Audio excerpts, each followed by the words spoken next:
하나, 둘, 셋, 넷. 자, 여러분 들려요? 하나, 둘, 셋, 넷. 자, 다시 한번 여기 끊기는지 봐주세요.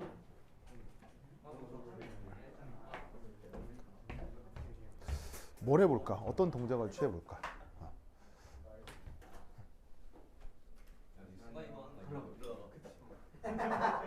정말요? 여러분 잘 들려요? 동작 잘 들어가요? 안 끊기나? 자, 애들 반응 좀 봐주세요. 친구들 반응 좀 봐주세요. 빨리 반응해. 하나, 둘, 셋, 넷. 우씨, 우씨. 깔쌈하다고요? 고마워요. 잘 들어간대요? 이게 와이파이 문제구나. 나 진짜. 오케이. 이거 나 바지 산 거 알아요? 바지 새로 샀어요. 이거 왜 그러냐? 빨간 바지. 나 맨날 입던 그거 파란 바지 있잖아요. 나는 옷 하나 입으면 계속 그것만 입거든요. 왜냐면 오늘 뭐 입지 고민하는 게 제일 싫어가지고. 근데 어제 부산 수업이 있었는데 부산 수업 하러 가다가 부산에서 택시를 타는데 열고 이렇게 들어가다가 빡 찢어진 거예요. 처음에는 요만큼 찢어졌는데 움직이다 보니까 요만큼 찢어졌는데 나중에는 이만큼 다 찢어진 거예요. 그래갖고는 막 고추가 다 보이겠는 거여서 하고는 이걸 부여잡고 진짜 그 학원 옆에 백화점이 있었거든요. 학원 옆에 백화점이 바로 있어가지고 바빠 죽겠는데 이거 부여잡고 가서 막 바지 산 거예요. 네. 진짜 얼마나 근데 그 바지 내 좋아하는 바지인데 하늘하늘 해가지고 좋아하는데 진짜 바지가 너무 찢어져가지고 이게 뭐 어떻게 고칠 수도 없겠더라고요. 그래갖고 산 거예요. 네. 하여튼 그랬다. 그래서 진짜 옷 찢어져가지고 그렇게 추리하게 하고 백화점 간 건 내 생전 처음이었어요. 진짜 얼마나 민망하든지 막. 네. 그래서 막 이렇게 막 앞은 좀 덜 찢어져서 안 보이는데 뒤로 보면 이게 팬티가 다 보이는데 막 그 막 옷 사러 가는데 그 백화점 직원한테 받고 알겠습니다. 탈의실 어디죠? 네 알겠습니다. 이 가는데 막 불렁불렁 그래서 아이고 죄송 이러면서 하여튼 그러면서 갔던 기억이 나네요. 하여튼 그렇다. 자, 안 잘린대요? 잘 들어간대요? 잘 들어간대요? 오케이 가자. 참.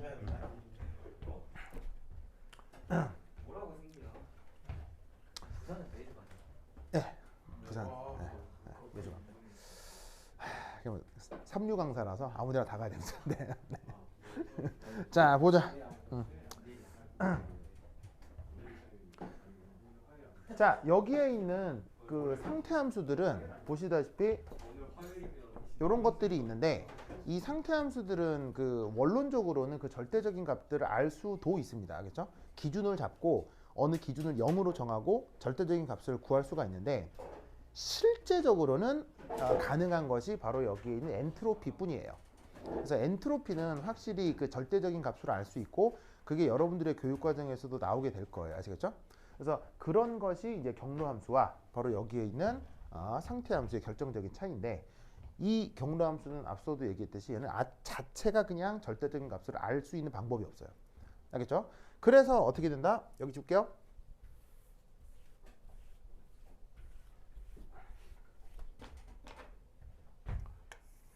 항상 그 차이값만 측정할 수 있습니다.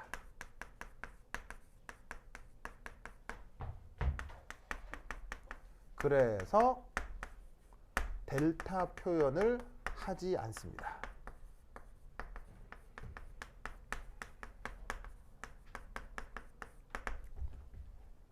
그래서 대문자 앞에는 델타가 붙는데 소문자 앞에는 델타를 쓰지 않습니다. 아시겠죠? 그러니까 예를 들어서 델타 E 이런 표현은 있는데 델타 Q, 델타 W 이런 표현은 쓰지 않아요. 아시겠죠? 뭐 이렇게 뭐 어디까지나 약속이기 때문에 뭐 이렇게 정하면 뭐 쓸 수도 있겠지만 이렇게 하지 않도록 이제 정한 거예요. 그래서 이때 그 기억하실 거는 예를 들어 이거죠. W란 그 시스템의 절대적인 일이 아니라 그것의 일 형태 에너지 변화량을 얘기하는 것입니다.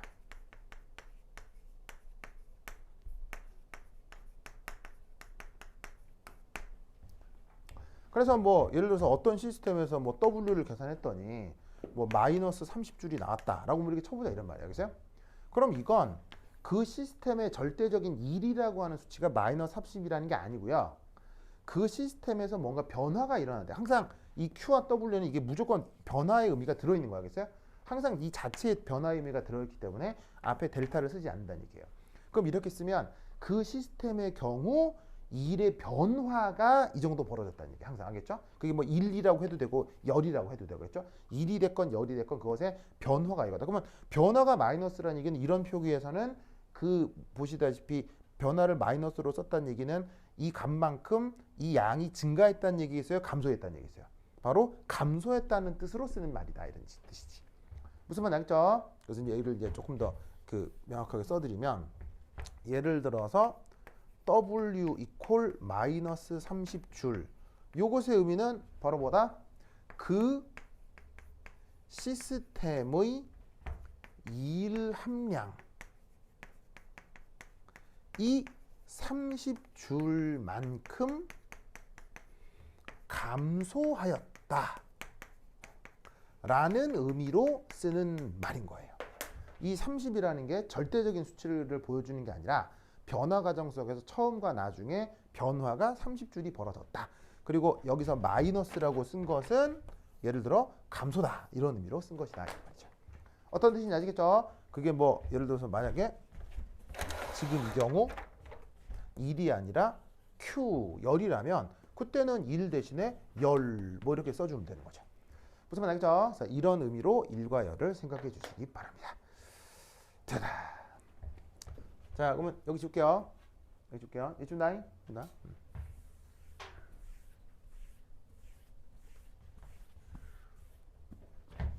자, 그 다음 할 건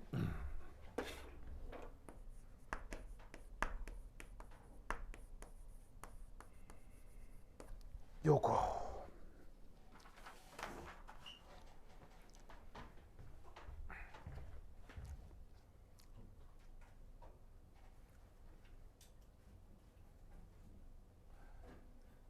자, 봅시다. 요 1이라고 하는 것에 대한 얘기를 좀 해드릴게요.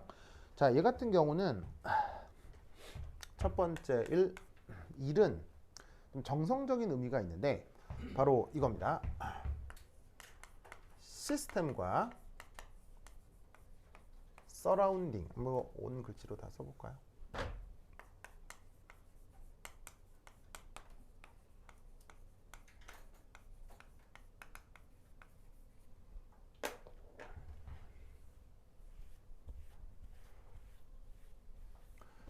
자, 시스템과 서라운딩 이런 말이 있는데 이걸 이제 각각 어떻게 번역했냐면 얘는 개, 얘는 주변, 뭐 주위 뭐 이렇게 표현을 했습니다.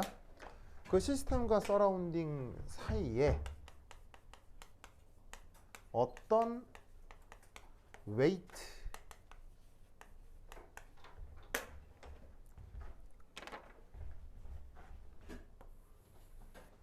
자, 이 웨이트를 이게 물리학 책에 찾으면 진짜 웨이트라고 나오거든요. 웨이트라고 나와서 이게 쓴 건데 이거 번역하기가 조금 애매해요. 왜냐하면 이렇게 하여튼 이제 내가 어떻게 번역을 하냐면 이렇게 덩어리. 그러니까 사람 눈에 보일 정도의 덩어리, 알겠죠? 덩어리. 그래서 사이에 어떤 덩어리가 들락날락 하는 에너지 교환. 요것을 일이 출입했다라고 얘기를 하는 거예요.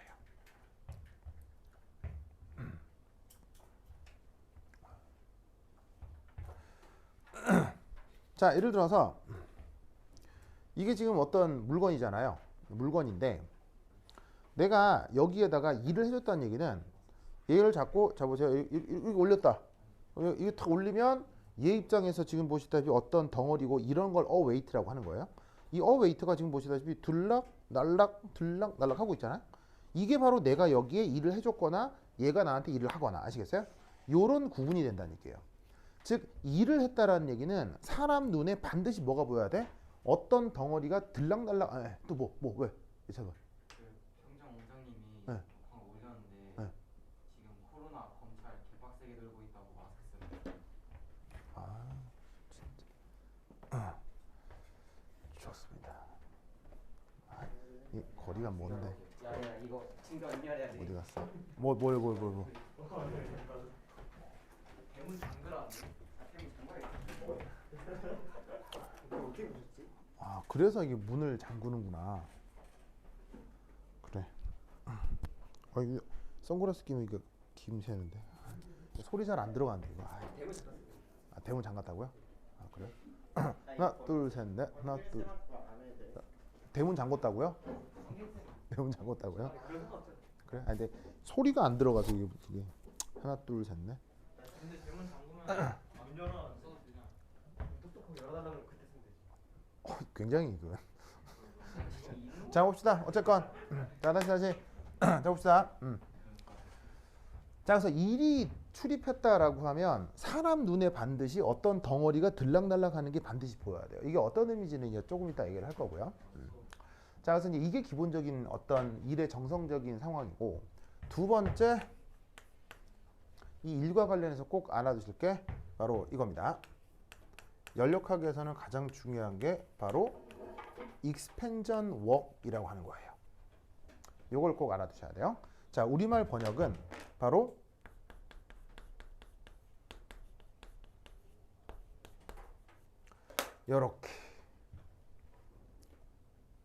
이렇게 번역을 합니다.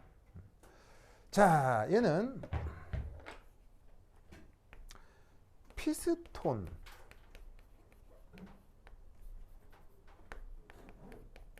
내부 기체의 부피 변화와 관련된 일 표현을 expansion work이라고 합니다. 자, 그럼 이제 예로 들면 이런 상황인데, 자 여기 줄게요.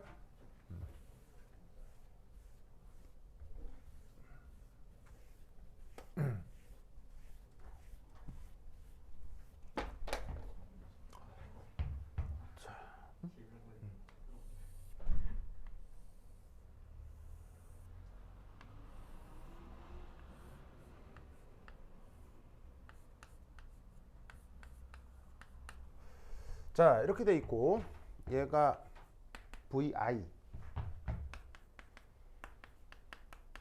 초기 부피라고 하겠습니다. 그리고 나서 얘가 이제 어떤 변화를 거치는데 그리고 나서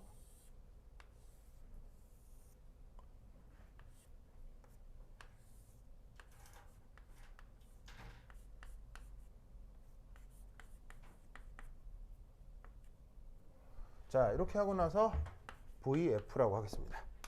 이게 이제 최종 부피입니다.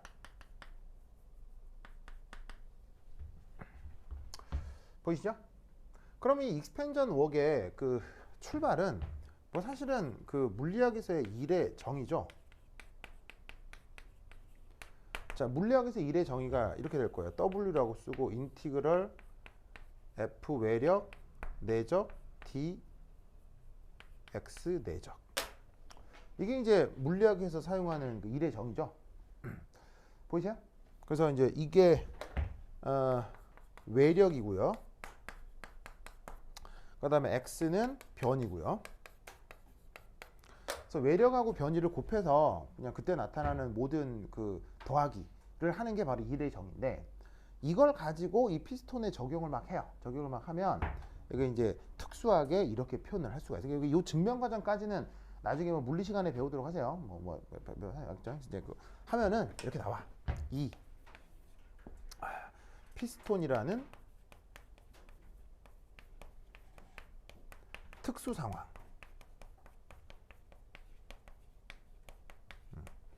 에서는 어떻게 표현된다? 첫 번째 1. 자, PEX가 일정할 경우 바로 W는 마이너스 PEX 델타 V 혹은 이렇게 쓸 수 있어요. 마이너스 PEX V 파이널 빼기 V 이니셜.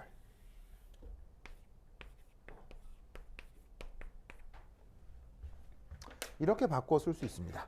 이 부분이 뭐예요? 부피의 변화죠. 이 부피의 변화를 이렇게 델타 V로 표현하고 있습니다. 그래서 여기서부터 여기까지 증명 과정은 나중에 배우도록 하시고 그냥 맨날 앞으로 나올 테니까 그냥 외우시면 되겠죠. 자, 두 번째, 외부 압력이 달라질 수도 있죠. 그럼 외부 압력이 달라질 수도 있다면 그때는 어떻게?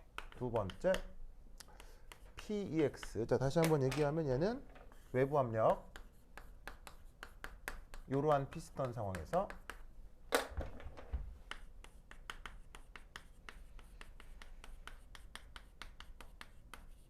얘는 마이너스 인티그럴 V 이니셜에서 V 파이널까지 PEX dV 이런 꼴로 표현이 됩니다. 그래서 처음에서 나중까지 그 압력과 부피의 미시 변화를 곱해서 전 여격을 더하기를 하라는 얘기죠. 알겠죠? 알겠죠? 이것을 꼭 기억해 두시기 바랍니다. 자, 여기서 요 마이너스가 붙죠? 요 마이너스. 요 마이너스의 의미를 어떻게 생각해야 되냐면 바로 이 마이너스의 의미는 지금 W는 시스템의 일 변화를 뜻한다는 의미예요.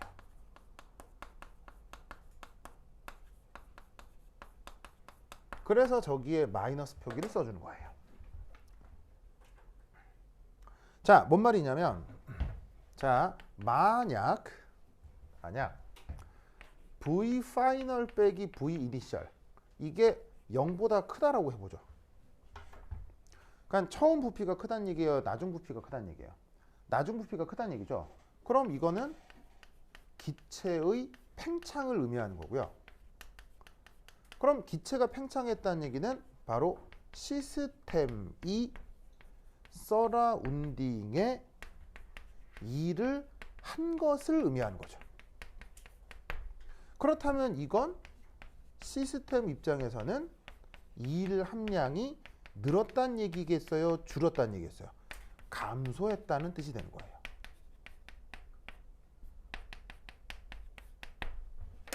뭔 뜻인지 알겠어요? 그러니까 어떻게 되냐면 이런 식으로 부피 변화가 증가할 경우는 일이 감소했다라고 얘기를 해야 그것이 시스템 입장에서의 논술이 되니까 일이 감소했다? 이걸 다른 말로 그 일 변화가 음수다. 이렇게 이제 표현을 해야 된다 이런 말이에요. 무슨 말 알겠죠? 그걸 표현하기 위해서 앞에 이렇게 마이너스가 붙는다는 거. 알겠죠? 알겠죠? 이 사실을 꼭 기억해 두시기 바랍니다. 그래서 이 일을 이런 꼴로 표현한다 혹은 이런 꼴, 그러니까 이거는 그냥 외부 압력이 문제죠. 외부 압력이 일정하면 이 수식을 쓰면 되고 외부 압력이 변하면 이 수식을 쓰면 되는 거예요. 그러니까 여기에서도 이 외부 압력이 일정하다고 하면 적분기호 바깥으로 빠질 거고 그냥 V1에서 VF까지 그냥 바로 정적분이 되겠죠. 그럼 이 수식에서도 바로 이게 유도가 되니까 뭐 일반적으로 이거라고 기억해도 상관은 없죠. 근데 관건은 여기 붙어 있는 마이너스인데 이 마이너스의 의미가 뭐? 시스템 관점의 일을 표기하기 위한 방법이다. 라는 것을 꼭 기억해 두시라 이런 말이에요. 알겠죠? 그렇죠? 그래서 이걸 강조하는 이유가 바로 이게 그 물리학과 화학에서의 일 표기 방법이 좀 다르기 때문이에요. 자, 왜냐? 자, 우선 여기다 썼어요? 썼어요? 그럼 여기서 요거 한번 지워볼게요. 여기 줄게요. 아, 안 돼요? 빨리 쓰세요. 빨리 써요.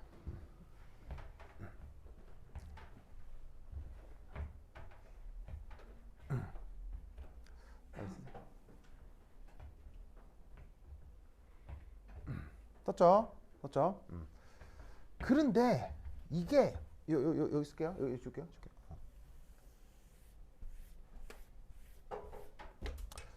근데 이게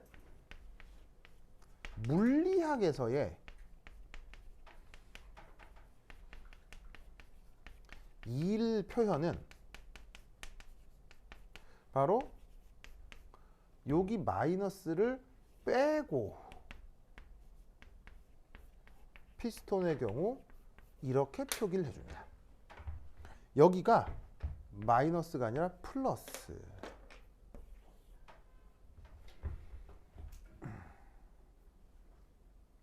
알겠죠? 그러면 왜 부호가 다르냐면 바로 이것 때문이에요. 이거는 서라운딩의 관찰자 기준의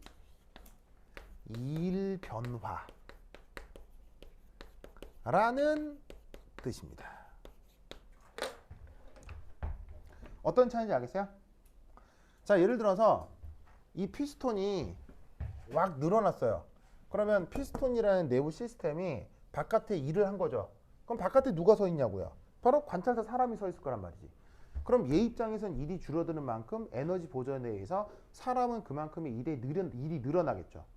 그러니까 마이너스라고 쓴 건 시스템 관점의 일 변화를 얘기하는 거고요. 플러스라고 쓴 건 서라운딩 관점의 일 변화를 뜻하는 거예요. 그래서 이 화학하고 물리학에서 연력학을 표현할 때 일의 부호를 이렇게 반대로 써요. 아시겠죠? 네. 그래서 이걸 헷갈리시면 안 됩니다. 근데 아무리 생각해도 이게 더 일관된 표현이에요. 물리학이 이상하게 되게 체계적인 학문인데도 이 부분은 되게 체계적이지 않게 쓰는 것 같거든요. 매우 관습에 따라서 쓰는 것 같아서 이거는 아무래도 화학의 정의가 더 옳다라고 생각됩니다. 왜냐하면 나중에 곧 배우게 될 연력학 제1법칙 수식 같은 경우는 델타 E는 Q 플러스 W 이렇게 표현하거든요. 그러면 연력학의 모든 함수는 전부 다 시스템 거예요. 시스템. 즉 화학적 관점으로 쓰면 시스템의 내부 에너지 변화는 시스템의 열 변화와 시스템의 일 변화다 이렇게 쓰는 거거든요. 근데 이거를 물리학 관점으로 이 수식을 쓰면 델타 E는 Q 빼기 W가 돼요. 그러면 이것의 의미는 뭐냐면 시스템의 내부 에너지를 얘기하는 건데 시스템의 열량 변화에서 서라운딩의 일 변화를 빼라 이런 표현이에요. 결국엔 둘은 같은 거긴 한데 형식 논리 측면에서 어디가 좀 더 예쁘냐고요. 내가 볼 때는 이게 더 예쁘다고요. 무슨 말인지 알겠어요? 그래서 적어도 이 부분만큼은 물리학에서 쓰는 표현이 내가 볼 때는 좀 잘못 쓰는 것 같아요. 근데 이제 관습이라는 게 너무 있기 때문에 그것 때문에 바꾸지를 못하는 것 같긴 해. 그래서 이 똑같은 내용을 물리학 시간을 배울 텐데 그때는 이를 이렇게 표현할 거다. 알겠죠? 이것도 꼭 기억해 두시기 바랍니다. 오케이, 됐다. 자, 그 다음 안 끊긴다고 하죠? 잘 들린다고 하죠? 네, 오케이. 자, 그 다음 여기 한번 지어볼게요. 여기 줄게요. 안 듣는 것 같다고요?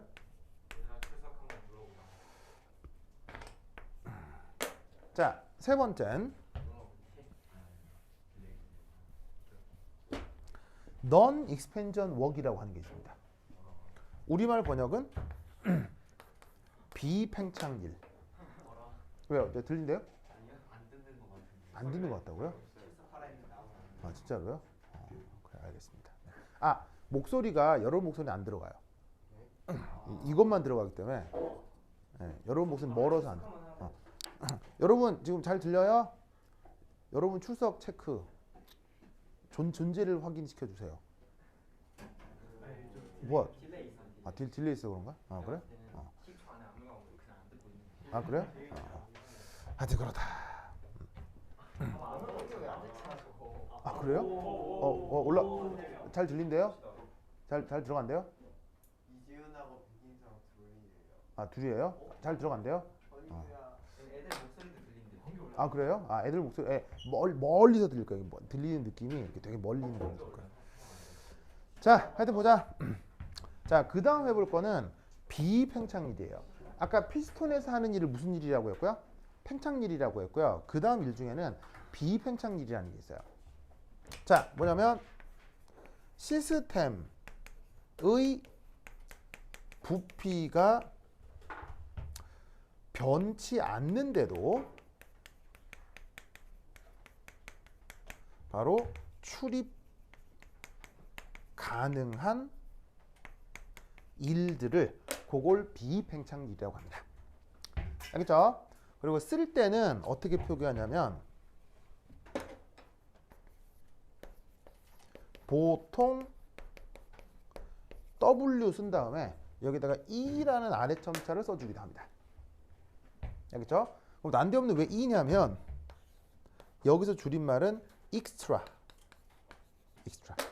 그러니까 extra라는 말 알죠? 뭐가 아닌 여분의 다른 것들 이런 것들을 얘기할 때 extra라는 말을 쓰죠. 그래서 비팽창일을 보통 표기할 때는 VE라는 첨자를 쓰는데 이 비팽창일에 어떤 예시들이 있냐면 바로 대표적으로 뭐가 있을까요? 여러분들이 맨날 경험하는 비팽창일이 있습니다. 바로 뭡니까? 분명 일을 하는데 부피가 안 변해요. 여러분 맨날 경험하는 거예요. 맨날 경험하는 거. 이 분명 일인데 부피가 안 변해. 바로 electric work이요. 자, 뭔 말이냐면 여러분 휴대전화 맨날 쓰죠? 뭐로 구동돼요? 전기 에너지로 구동되죠. 근데 충전 않고 하루 종일 쓰다 보면 배터리가 다 되잖아요. 그래서 배터리가 다 됐더니 갑자기 전화기가 막 부었어. 막 이래? 가끔 그런다고요? 그거 안 되는데. 전화기 부으면 큰일 나는 거예요. 이거 배터리 부어오르지 예. 않아요? 예. 배터리 부어오르는 건 어떤 상황이에요? 고장 세비나 좋된 상황. 예, 정확하게 그 표현인데 정확히 그거. 예. 이건 아니야. 예전보다. 그 전화기 쓰다가 전화기 약간 빵빵해지고 전화기가 말랑말랑해지는 느낌이 나거든요. 그럴 때 있어요. 그거는 100% 교체하셔야 돼요. 알겠죠? 무조건 바로 교체해야 돼요. 알겠죠? 터져요. 내버려두면 터져요. 그게 뭐냐면 휴대전화 안에 들어있는 배터리가 무슨 배터리예요? 리튬 배터리죠. 리튬 아이온 배터리인데 그러면 여러분 아시다시피 알칼리 금속은 물이랑 맞닿으면 어떻게 돼요? 물이랑 맞닿으면 무슨 기체가 만들어지죠? 수소기체가 만들어지고 수소기체는 사실은 약간의 열 에너지가 있으면 뭐 할 수 있어요? 수소기체는 뻥 하고 터질 수 있죠. 그 리튬 아이온 배터리의 리튬이 그 수분이랑 만나면 안 되는데 지금 수분이랑 만난 상태인 거예요.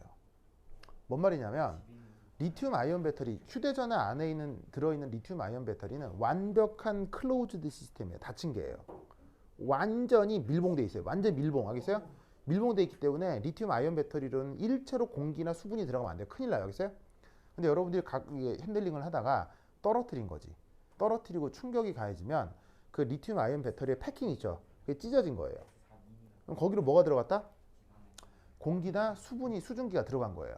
그럼 공기와 수증기가 들어가서 거기서 누구랑 반응을 했다는 얘기예요. 리튬이랑 반응을 해서 그 안에 수소기체가 차 있다는 거예요. 무슨 말 알겠죠? 안에서 난데없이 기체가 만들어지니까 배터리 자체가 붙는 거예요. 그리고 얘는 되돌릴 수 있는 방법이 없습니다. 알겠죠? 그리고 그대로 내버려두면 어떻게 되겠어요? 리튬 배터리 안에 리튬 이온이 없어지겠죠. 점점 다 반응해서 없어질 테니까. 그러면 배터리 효율도 떨어지고 점점 이게 부어가면서 갑자기 액정이 떨어져 나올 거예요. 이렇게 뚝 떨어져 나올 거예요. 그러다가 잘못 핸들링하면 뻥 하고 터지면서 불나요. 알겠죠? 그래서 휴대전화 쓰다가 약간 말랑말랑해진 느낌이 난다고 싶으면 바로 수리를 받으셔야 돼요. 알겠죠? 알겠어요? 그래서 하여튼 휴대전화는 하여튼 떨어지지 않게 하여튼 다뤄야 된다는 거. 그렇죠? 예. 항상 휴대전화 만들 때 딱딱한 느낌이 있어야 되겠어요? 예, 이게 부으면 안 돼. 큰일 나. 그래서 이 정기적인 일이 대표적으로 뭐다? 부피팽창이 없는 일이라고요. 그래서 자동차도 휘발유차가 좋아요? 전기차가 좋아요? 소비자 입장에선. 소비자 입장에서 무조건 내연기관 휘발유차가 좋아요? 전기차가 좋아요? 무조건 전기차가 좋아요. 왜죠? 휘발유차는 무슨 일을 해요? 방금 우리가 했던 것 중에서 휘발유차는 무슨 일을 하면서 자동차가 가는 거예요? 바로 휘발유차는 팽창일을 하거든요. 팽창일이라는 게 뭐냐면 여러분 자동차 엔진이라는 말 들어본 적 있어요? 이거 연력학하면서 이제 또 따로 또 배울 텐데 자동차 엔진이라고 하는 건 그 안에 부샥부샥부샥 하는 피스톤이 들어가 있어요. 그 피스톤에서 이 뭐냐면 휘발유 연료가 들어가서 폭발 반응과 함께 피스톤의 부피가 변하고 그 부피가 변하는 일이 회전 운동으로 바뀌어 가지고는 자동차 바퀴가 굴러가는 거거든. 그러니까 자동차 엔진을 설계를 하려면 그 자동차 엔진에 있는 피스톤이 최대로 줄어들고 최대로 나를 수 있는 공간을 무조건 확보를 해야 되는 거예요. 그럼 이 말은 뭘 얘기하냐면 내연기관 휘발유를 사용하는 내연기관 엔진을 설계를 하기 위해서는 이 엔진은 절대로 초소형으로 컴팩트하게 만들 수가 없다는 걸 얘기하는 거예요. 내연기관 엔진은 절대로 컴팩트하게 만들 수가 없어요. 왜냐하면 그 안에 피스톤이 부피가 늘어나고 줄어드는 공간이 확보가 돼야 되니까. 그러면 이 말은 무슨 말이냐면 내연기관 자동차는 그 부피 확보를 위해서 엔진룸이 굉장히 커져야 된다는 얘기예요. 그리고 이 엔진이 굉장히 커지고 그 엔진 하나로 4바퀴를 돌려야 되죠. 그럼 4바퀴를 돌려야 되니까 엔진에 있는 힘을 바퀴로 전달할 크랭크 축이나 기어가 필요하다는 얘기죠. 그래서 커다란 엔진룸, 큰 기어가 자동차의 실내 공간을 잡아먹는 거예요. 그래서 휘발유차는 무조건 실내 공간이 좁아요. 그런데 전기차는 모터로 구동되죠. 모터는 무슨 일을 해요? 비팽창 일을 해요. 그러니까 모터는 항상 컴팩트하게 디자인할 수 있어요. 그리고 모터를 바퀴마다 달면 되기 때문에 뭐가 필요 없다, 전기차는? 기어가 필요가 없어요. 무슨 말인지 알겠어요? 그래서 전기차는 실내 공간이 아주 넓습니다. 굉장히 넓어요. 무슨 말인지 알겠죠? 굉장히 넓어요. 그래서 소비자에게는 무조건 무슨 차가 더 좋다? 전기차가 훨씬 좋습니다. 알겠죠? 그리고 휘발유 자동차는 고장이 잘 나요, 잘 안 나요? 고장이 잘 납니다. 그리고 전기차는 고장이 잘 납니까? 잘 안 납니까? 잘 안 납니다. 이게 무슨 의미인지 알아요? 왜 휘발유차는 고장이 잘 나고 전기차는 잘 안 날까요? 휘발유차는요, 엔진이라고 하는 게 너무 많은 부품으로 되어 있습니다. 부품이 많을수록 차는 충격을 받으면서 고장날 가능성이 커지죠. 근데 혹시 여러분 어렸을 때 이런 거 만들어 본 적 있어요? 조그만 전기 모터로 구동되는 자동차? 거기 열면은 모터 하나 넣고 건전지 넣으면 바로 가죠. 그게 그냥 전기차예요. 그럼 여러분 그 장난감 보면 안에 구조가 억수로 복잡해요. 여러분들도 하실 정도로 단순해요. 그걸 좀 크게 만든 게 전기차예요. 정말이에요. 그걸 좀 크게 만든 게 전기차예요. 그러니까 전기차의 부품 개수는 휘발유차에 비해서 부품 개수가 10분의 1도 안 돼요. 그럼 부품 개수가 적을수록 고장날 확률은 떨어지죠. 그러면 이게 뭘 의미하는 거냐면, 여러분 이 얘기 들어본 적 있어요? 예를 들어서 2천만 원짜리 자동차 있죠? 크게 비싸지 않은 2천만 원짜리 자동차에 부품이 10만 개 정도가 되거든요. 그러면 자동차 부품을 따로따로 사요. 알겠어요? 자동차를 완성품은 2천만 원인데 자동차 부품을 따로 사면 가격이 어느 정도 될까요? 4,500만 원 정도가 돼요. 이게 뭘 의미하겠어요? 자동차 회사는요, 자동차를 파는 걸로 수익을 올리는 게 아니에요. 자동차 회사는 자동차를 팔 때는 오히려 손해예요. 쉽게 얘기하면 여러분들한테 2천만 원 줄 테니까 자동차 한번 만들어 보세요. 만들겠어요? 못 만들어. 즉 자동차 회사는 자동차를 팔면 손해예요. 언제 자동차 회사는 수익을 얻냐면 그 고객이 자동차를 수리하러 들어올 때, 그때 자동차 회사는 이문을 남기는 거예요. 무슨 말 알겠어요? 이 부품을 수리할 때 자동차 회사는 득을 얻는다고요. 그렇다면 자동차 회사 입장에서는 계속 휘발유차를 만들기를 원하겠어요? 전기차를 만들기 원하겠어요? 자동차 회사는 무조건 휘발유차를 만들려고 하는 거예요. 자동차 회사 입장에서 전기차는 수익이 안 나요. 그래서 전기차 자동차 회사들이 전기차를 안 만들려고 했던 거예요. 전기차 기술은 언제 완성이 됐다? 놀랍게도 1980년대에 전기차 기술은 완벽하게 완성이 됐었어요. 근데 1980년대 가장 전기차 기술이 앞섰던 회사가 어디예요? 전기차 기술이 80년대는 일론 머스크 있지도 않았을 때예요. 일론 머스크가 한 살? 이 정도 됐겠네? 자, 1980년대 전기차가 가장 발전했던 나라, 그게 바로 미국의 포드사예요. 하지만 지금 미국의 포드사는 뭐 됐어요? 똥 됐죠? 왜냐하면 미국의 포드라는 자동차 회사는 엄청난 회사예요. 여러분 모르시겠지만 포드사는 얼마나 저력이 있는 회사냐면 그 르망이라고 하는 자동차 경주에서 무려 10년 동안 페라리를 이긴 회사예요. 네, 자동차 경주에서도 페라리를 이길 정도의 실력을 갖고 있는 회사가 포드라는 회사예요. 당연히 앞서간 선진 기술로 이미 1980년대에 전기차 기술을 완성했었어요. 그래서 미국에 전기차가 쫙 깔리려고 할 때 그때 대통령이 누구냐? 바로 80년대 후반 90년대 초 바로 조지 부시. 조지 부시는 누구의 돈으로 대통령이 된 사람이냐? 바로 미국 내 정유업계와 그 다음에 미국의 전통적 자동차 메이커들의 뒷돈으로 자동차가 대통령이 된 사람이에요. 그래서 이 미국 정부는 미국 행정 명령을 통해서 미국 내에 전기차를 만들지 못하게 한 거예요. 그래서 미국은 자동차 기술이 완벽하게 전기차 기술을 확보했는데도 불구하고 미국의 석유 재벌들의 욕심에 의해서 미국의 전기차 기술을 국가 차원에서 배제해버린 거예요. 그 결과 미국의 포드사는 똥 됐죠. 지금 누가 포드차 사요? 아니, 사는 사람인데 우리나라에서 포드차 점유율 0.1%인가 그래요. 무슨 말인지 알겠어요? 몇몇 사람 트럭이나 타고 다니지 누가 포드차 사요 누가. 그리고 포드차 비싸지도 않아. 무슨 말인지 알겠어요? 별로 비싸지도 않아. 예. 그러니까 그렇게 된 게 그 정치 지도자 몇 명의 탐욕으로 한 나라의 산업이 좌지우지 되는 경우들이 있다 이런 얘기죠. 하여튼 알겠죠? 알겠죠? 여하튼 팽창일, 비팽창일 기억해 둬야 하겠죠? 알겠죠? 하여튼 중요하다. 그렇다. 그래서 일론 머스크가 테슬라를 만들었을 때 정치적인 공격이 있었겠어요? 없었겠어요? 엄청났습니다. 엄청났습니다. 예. 석유 재벌하고 정부 쪽에서 일론 머스크한테 공격을 엄청 했어요. 예. 그래서 이 일론 머스크가 그 석유 재벌 쪽하고 언론하고 그 금융자본에 일론 머스크가 일을 가는 사람이에요. 그 때문에 테슬라가 휘청해가지고 부도날 뻔했었거든요. 하도 주변에서 말도 안 되는 공격해가지고. 그래서 일론 머스크가 그 미국의 금융자본 그 다음에 석유자본을 엄청나게 경계하고 지금 싸우는 중이에요. 근데 이제 대세는 기울은 거죠. 이제 세상 자체가 바뀌었기 때문에. 그래서 이제 하여튼 그렇다. 자 보자. 비팽창일 하나만 더 예를 들자면요. 이런 게 있을 수 있어요.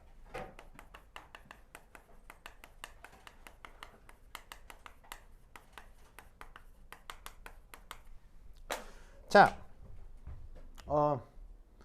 표면 장력이라고 거창하게 얘기할 것도 없고, 예를 들어서 여러분들이 고무풍선을 하나 샀다고 칩시다. 아니, 이렇게 고무줄을 하나 샀다고 칩시다. 그러면 고무줄을 잡고요. 보세요. 고무줄을 잡고 내가 힘을 주면 늘어나고 힘 빼면 이게 줄어들고 이렇게 할 수 있잖아요. 그럼 분명 나는 이 고무에다가 일을 준 거예요? 일 준 거 아니에요? 나는 분명 일을 준 거예요. 왜? 내가 잡고 내 손이라는 웨이트가 들락날락한 게 내 눈에 보이잖아요. 그럼 분명 나는 이 고무한테 일을 준 거예요. 알겠어요? 하지만 고무의 고무가 늘어난다 하더라도 고무의 부피는 변했어요? 안 변했어요? 안 변했죠. 이런 게 non expansion work이에요. 무슨 말 알겠죠? 고무를 자꾸 늘려도 고무의 부피는 변하지가 않는다고요. 무슨 뜻인지 아시겠죠? 그런 상황도 사실은 non expansion work의 예다. 요게 사실은 화학에서는 정말 중요한 게 바로 이 정기적인 일일 거고요. 요거에 대해서는 나중에 17장에서 조금 더 자세히 다뤄보도록 하겠습니다. 자, 그 다음 1.5 에너지에 대한 얘기를 해보도록 하겠습니다. 자, 에너지는 이거예요. 어떤 대상이 가진 일을 할 수 있는 능력, 요걸 에너지로 정의합니다. 자, 여기서 대상이라고 한 건 뭐냐면 그게 시스템일 수도 있고요. 혹은 서라운딩일 수도 있어요. 주변일 수도 있어요.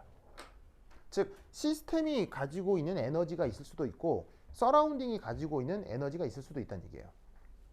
그러면 시스템 입장에서도 일출입이 될 수 있고 서라운딩 입장에서도 일출입이 될 수 있거든요.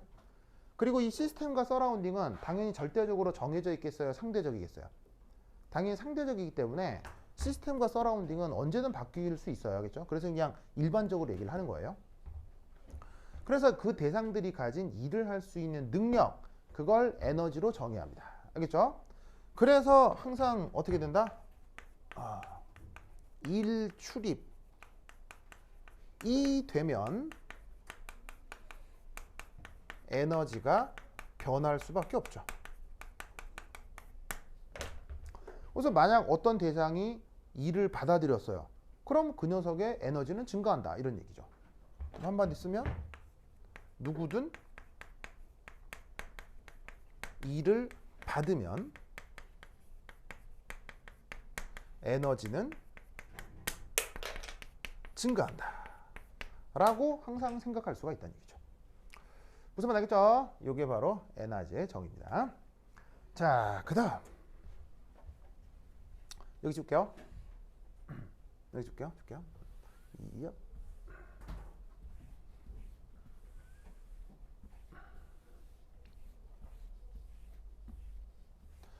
자, 그 다음 따져볼 거는 1.6의 열입니다. 우리말 번역으로는 열이고 영어 표현으로는 heat.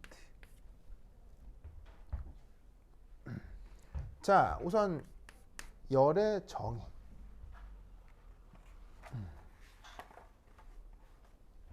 자, 열은 어떻게 표현이 되냐면 바로 요거예요. 열은 이겁니다.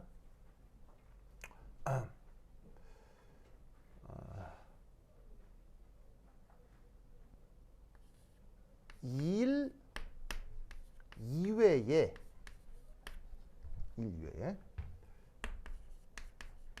에너지를 변화시킬 수 있는 요소가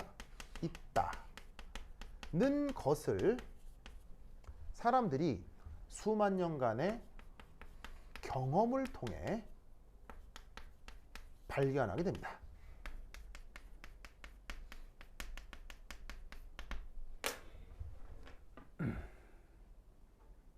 그 요소를 통칭하여 열이라고 하는 겁니다.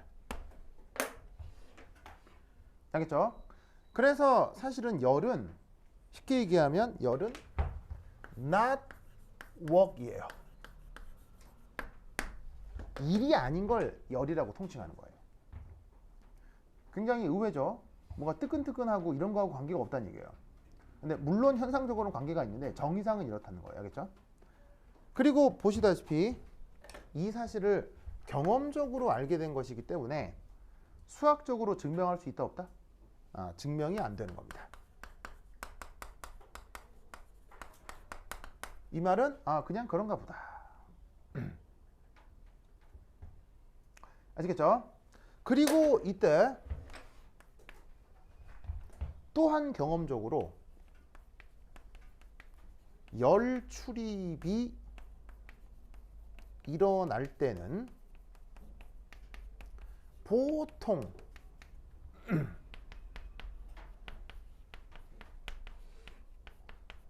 온도 변화가 관찰됩니다.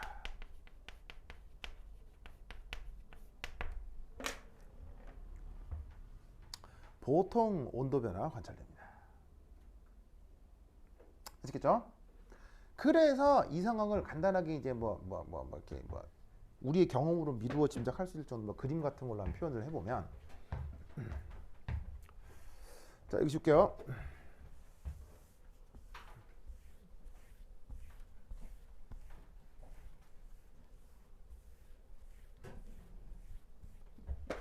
자, 예를 들어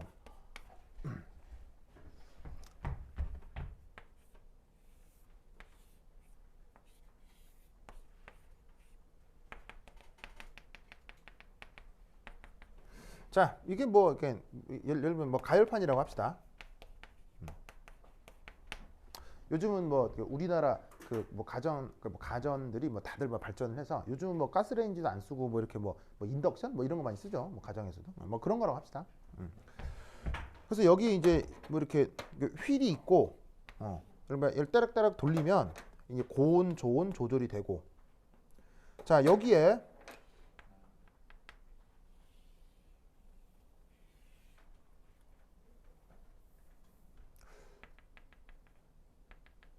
자, 비커를 두고 여기에 물을 넣어두었다고 칩시다.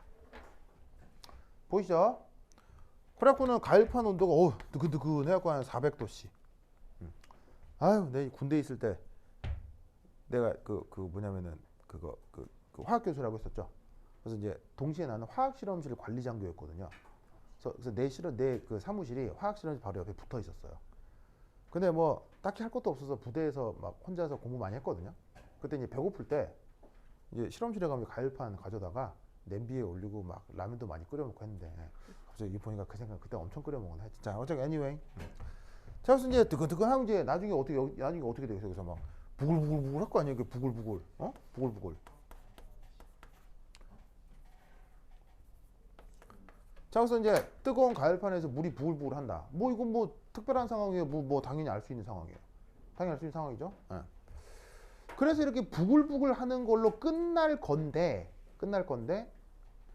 하필 여기다가 이상한 기계장치를 하나를 해요. 이상한 기계장치. 이름하여 피스톤. 알겠죠? 이름하여 피스톤. 그랬더니 여기 얹혀놓은 어떤 물건이 갑자기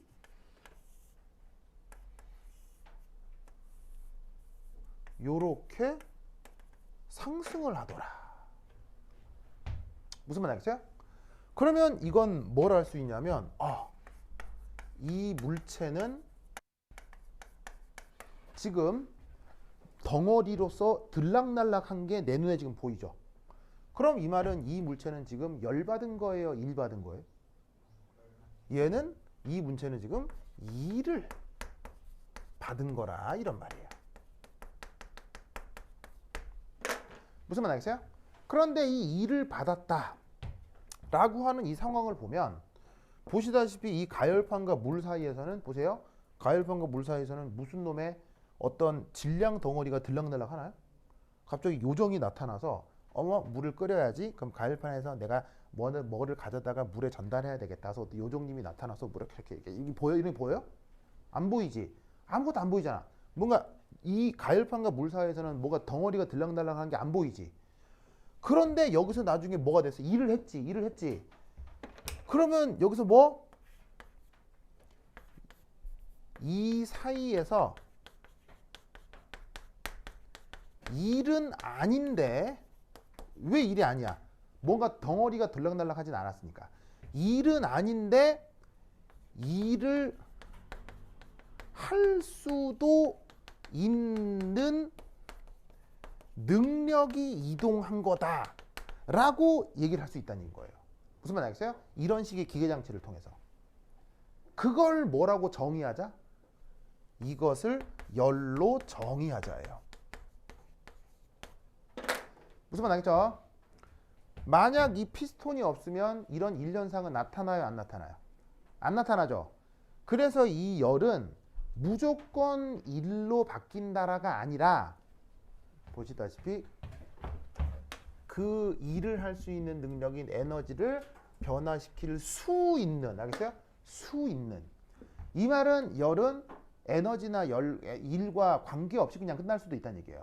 근데 저렇게 특별한 상황을 만들어주면 그 열이라고 하는 대상이 실제 일을 할 수도 있는 상황을 만들 수도 있는 그런 일이 아닌 대상을 뭐라고? 열로 정의를 한 거라 이런 말이에요. 무슨 말 알겠죠? 그리고 당연히 이때 보통 온도 변화. 자, 온도 변화는 무슨 말이야?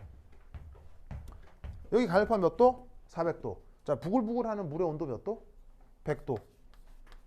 온도 변화 혹은 온도 차이 아시겠죠? 항상 이런 것들이 나타나게 되다라는 것을 꼭꼭 기억해 두시기 바랍니다. 알겠죠? 네, 그래서 앞서는 내가 온도 변화라고 썼는데 온도 변화 혹은 온도 차이라고 해도 뭐 상관이 없어요. 이런 상황에서 열 출입이 벌어진다 라는 것을 꼭꼭 기억해 두시기 바랍니다. 오케이, 됐다. 자, 그 다음 자, 여기 줄게요.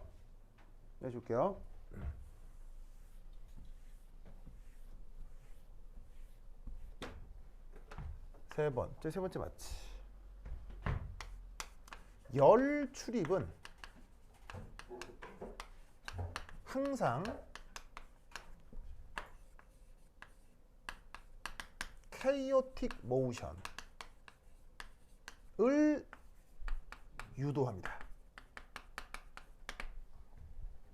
자, 여기에 chaotic motion이라고 있는데 우리말 번역은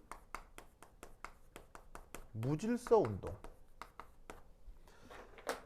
자, 이것에 대해서는 여러분 많은 뭐 것들을 본 적이 있을 거예요. 예를 들어서 저기 그렇지. 왜 초등학교 때도 이런 실험 하고 관찰도 하는데 가열판에 물 넣고 끓이는데 여기다가 왜 그런 거 하잖아요. 물에다가 막 나무 톱밥 넣고 그럼 나무 톱밥 넣어서 물이 끓을 때 야 이런 게 대류다 이러면서 막 나무 톱밥이 그래서 와르르 하는 뭐 이런 거 알겠어요? 이런 거. 그런 거 보여주는 뭐 이게 실험 같은 것도 보고 뭐 말도 들어본 적 있죠. 그런 움직임을 뭐라고 chaotic motion 무질서 운동이라고 하는 거예요. 무슨 말인지 알겠어요? 즉 여기에 있는 온도 차이 때문에 일이 아닌 뭔가가 이동을 했는데 그 덕에 얘를 시스템이라고 했을 때 이 시스템 내부에 무질서 운동이 증가한다 라고 말을 만들어 붙여주는 거예요. 알겠죠? 그런데 앞서 얘기했던 일 출입은 항상 organized motion 요것이 나타나게 되어 있습니다. 그래서 이 organized motion은 뭐 번역 잘 안 하지만 굳이 하자면 조직된 움직임 이렇게 표현을 하거든요. 그러면 여러분 무질서 운동하고 저 organized motion을 어떻게 정의하면 될까요? 물리학적으로 어떤 상황에서 이건 무질서 운동이다. 어떤 상황에서 이건 organized motion이다. 어떻게 정의하면 될까요? 뭐라고요? 네? 엔트로피요? 너무 어려워.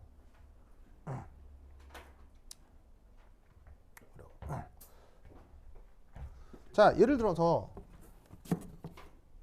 뭐 이런 물건이 있어요. 뭐 있어요? 자, 도추나 받아봐요. 슉. 자, 이런 게 organized motion이거든요. 다시 한번 던져봐요. 슉. 무슨 말이에요? 이런 게 organized motion이에요. 그럼 이거는 지금 도춘이하고 나 사이에 일출입이 된 거예요. 내가 가지고 있는 화학 에너지를 이제 뭐냐면 근육을 통해서 운동 에너지로 바꾼 거죠. 그때 결과적으로 어떤 덩어리가 움직이는 걸 봤기 때문에 이건 분명히 일출입이 된 거예요. 서로에 대해서. 아시겠죠? 그럼 이 organized motion을 어떻게 정의하고 아까 톱밥이 막 움직이는 chaotic motion을 어떻게 정의하면 되냐고요. 바로 chaotic motion은 무게 중심이 불변이에요. 그러면 organized motion은 뭐가 변한다는 얘기예요? 무게 중심이 변한다는 얘기예요. 이거 서로 주고받을 때 얘 무게 중심이 어떻게 됐어요? 이게 움직이죠? 그걸 organized motion이라고 하는 거예요. 근데 톱밥이 움직일 때는 톱밥이 그 안에서 난리 굿방구를 쳐서 분명 모션이 있다는 건 알지만 그 톱밥이 대류 운동을 하는 그 물의 무게 중심이 변해요? 자, 끓는 물의 무게 중심이 변한다는 얘기는 어떤 거예요? 물이 갑자기 막 끓다가 혼자 알아서 뭐 공중부양을 해. 뭐 이렇게 막 이런 게 무게 중심이 변하는 거예요. 알겠어요? 자, 그런 일이 있다 없다? 없다. 그래서 에너지에 영향을 줄 수 있는 두 요소 열과 일을 이렇게 구분을 하는 거예요. 무슨 말인지 알겠죠? 그렇죠? 그래서 이런 기초적인 사실들을 좀 알아두셔야 앞으로 연력학을 배울 때 조금 좀 이렇게 개념을 좀 피부에 와닿게 이해할 수가 있습니다. 그래서 이런 생각들 잘 기억해 두시기 바랍니다. 됐다. 열 됐고요. 그다음 발열 흡열은 알죠? 발열 흡열 알고 뭐 열과리 미시작해서 됐고, 자, 이제 드디어 연력학 제1법칙을 해보도록 할 거예요. 이 연력학 제1법칙 지금 몇 시죠? 5분이요. 뭐 그렇게 오랬어요? 부터 좀 쉬었다 해보도록 하겠습니다.